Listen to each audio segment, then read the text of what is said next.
Konnichiwa mga kadiputa, ay joke lang. Konnichiwa mga B, ako galit sa Shizuka, half Filipina, half Japanese. Your mini vlogger is...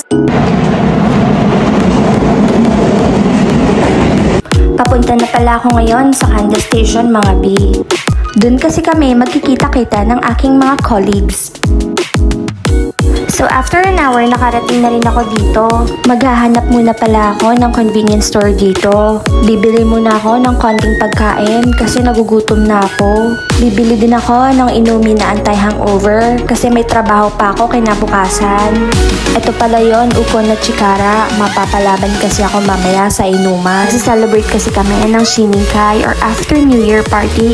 Inaantay pala namin dito yung isa naming kasama kasi naligaw daw siya.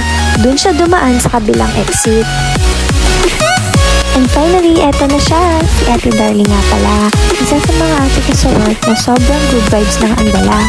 Pagkasama ko siya, parati lang ako nakatawa. Andito na pala kami ngayon sa izakaya. First time ko pumunta dito. Sobrang mura lang pala dito. Yung beer nila, 218 yen lang or 81 pesos. Madami din silang yakitori or barbecue. Ito pala yung isa sa mga favorite food ko dito sa Japan, ang sukiyaki. May beef, tofu, at iba't ibang vegetables.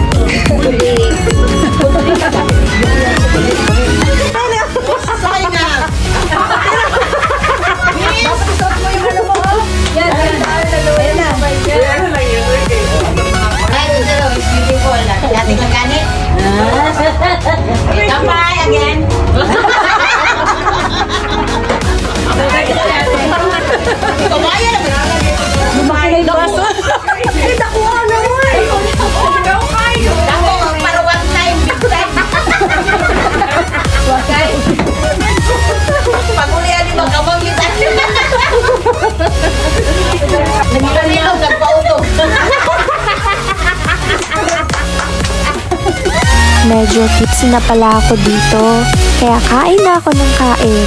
Bahala na tumaba, sa susunod na lang ako magda-diet. Sarap din pala tong tofu na may halong chicken and veggies. Hello kayo, oy!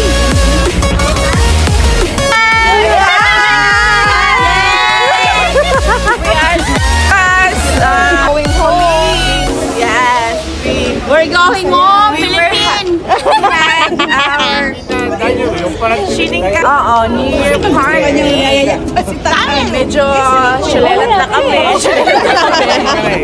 Pero okay lang. Life must go on. Kahit lasing na.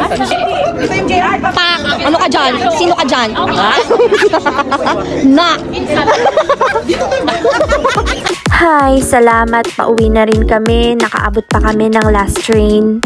Oyaseminasai mga magaganda kong ate. Buti na lang nakaupo ako sa train kasi antok na ako.